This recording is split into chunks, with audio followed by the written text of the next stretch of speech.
بسم اللہ الرحمن الرحیم الحمدللہ والصلاۃ والسلام علی رسول اللہ۔ دیکھیں، پیچھے ہم نے وراثت کے بارے میں دیکھا، وراثت کی اہمیت اور اس کا علم کتنا ضروری ہے ہر کسی کے لیے، اور جو زندگی میں مال تقسیم کر دیتے ہیں اس کے کیا نقصانات ہیں، اور بیسٹ شکل کیا ہے، بہتر شکل کیا ہے بعد میں یا زندگی میں، وہ بھی ہم نے دیکھا کہ وراثت والا جو مسئلہ ہے وہ سب سے صحیح ہے کہ بندہ وراثت کے اوپر ہی رہے اور اپنا مال زندگی میں ہی نہ بانٹ دے، جو اللہ نے نظام رکھا ہے وراثت کا اس کے اوپر رہے۔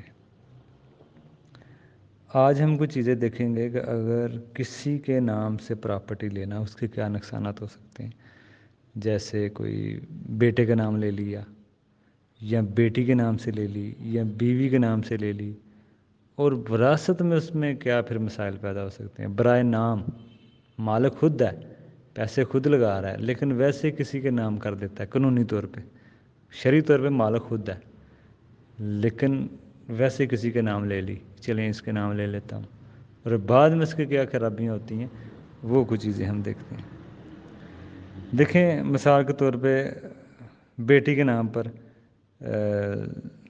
پراپرٹی لے لی ہے، تو یہ بیٹی کے نام ہی زندگی میں ہی کر دیا، تو شاید بیٹی بعد میں اس طرح خیال نہ رکھے، ٹھیک ہے نا، تو یہ مسئلہ ہو سکتا ہے۔ اگر بیٹی پہلے فوت ہو گئی تو وہی اس کی وراثت ہے اس کے شوہر کو چلی جائے گی۔ اگر بیٹی کی وفات پہلے ہو جاتی ہے، اولاد نہیں ہے، تو آدھی جائیداد تو شوہر لے جائے گا قانونی طور پہ، تو یہ مسئلے آ سکتے ہیں۔ پھر کوئی پتہ نہیں کس کا انتقال پہلے کس کا بعد میں ہونا ہے، تو مالک خود ہے باپ، لیکن بیٹی کے نام ویسے کر دیتا ہے برائے نام۔ اب بیٹی شادی شدہ ہے تو بیٹی ظاہری بات ہے اگر اس کی اولاد نہیں ہوگی تو شوہر تو آدھا لے لے گا، نصف قانونی طور پہ، شاید اس کا نہیں بنتا، مالک تو خود ہے، ویسے ہی برائے نام کیا، تو یہ مسائل آ سکتے ہیں۔ تو یہ بھی ہو سکتا ہے شاید اس کا شوہر سارے مال پہ قبضہ کر لے، تو پھر بیٹی کا یہ مال اب باپ کے پاس کیسے آئے گا؟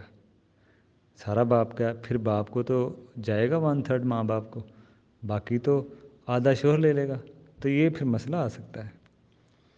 اسی طرح شوہر نے پراپرٹی خریدی ہے، مثال کے طور پہ بیوی کا نام کر دی، ٹھیک ہے نا، مجبوری میں جیسے بھی کر دی، بہرحال مجبوری ہو تو الگ مسئلہ ہے، لیکن ویسے کرنی نہیں چاہیے۔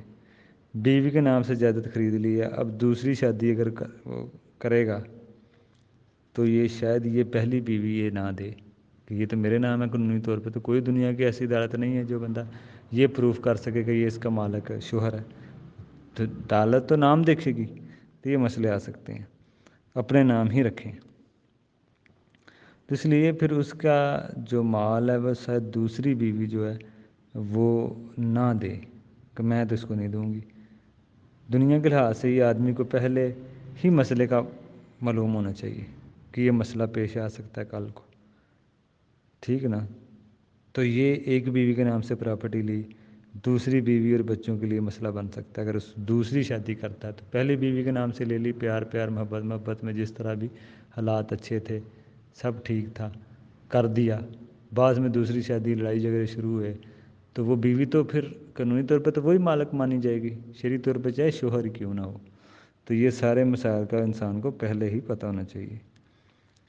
باقی اصل جائیداد تو وہ شوہر کی ہے، لیکن بیوی کے نام سے لینے کی وجہ سے یہ مسئلہ پیش آ سکتا ہے، تو اس لیے ہم بات کر رہے ہیں کہ کسی کے نام سے پراپرٹی لینے میں کیا کیا مسئلہ پیش آ سکتا ہے۔ اسی طرح دوسرا مسئلہ، اگر باپ نے بیٹے کے نام سے پراپرٹی خرید لی ہے، کسی ایک بیٹے کے نام سے لے لی ہے، قانونی مسائل کی وجہ سے بعض باپ نام کر دیتا ہے کسی وجہ سے، لیکن باپ کے مرنے کے بعد یہ زندگی میں یہ زندگی میں ہو سکتا ہے کہ کسی کو بھی نہ دے بیٹا۔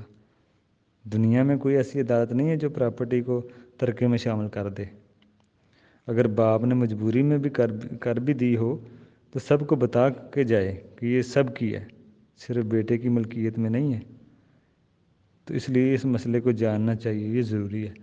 اگر باپ نے بیٹے کے نام سے پراپرٹی لے لی ہے، ویسے ہی برائے نام مالک باپ ہی ہے، لیکن باپ اگر فوت ہو جاتا ہے تو وہ تو اسی کی ترکہ ہے نا، لیکن وہ بیٹا شاید کسی کو بھی نہ دے، یہ تو میرے نام ہے۔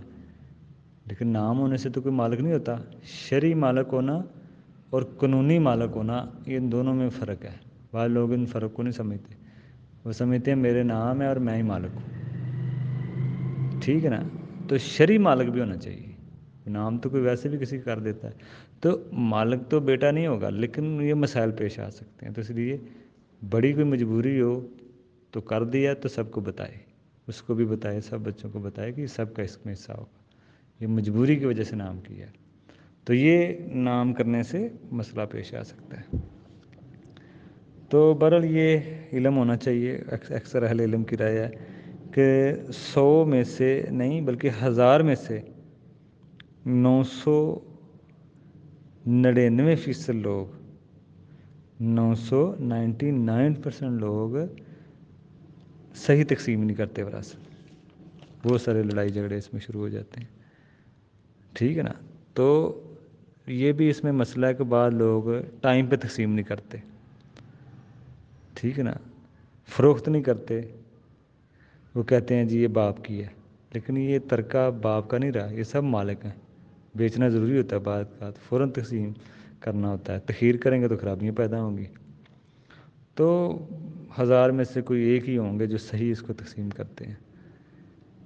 تو بعض کا ایسا بھی مسئلہ بن جاتا ہے کہ وراثت اگر ہم بیچیں گے نہیں تو ہم صحیح تقسیم کر ہی نہیں سکتے، اس کو بیچنا ضروری ہوتا ہے۔ تو جن لوگوں کا قبضہ ہوتا ہے نا وراثت میں، ان کو چاہیے کہ یہ سب کے حصے دیں، نہیں تو روز قیامت ان کی پکڑ ہو سکتی ہے، کیونکہ ان لوگوں نے تقسیم میں رکاوٹ ڈالی ہے۔ صرف یہ تو کہتے ہیں کہ آپ سب کا حصہ ہے، آپ سب کا حصہ دے کر دیتے نہیں ہیں، اصل تو دینا ہوتا ہے نا۔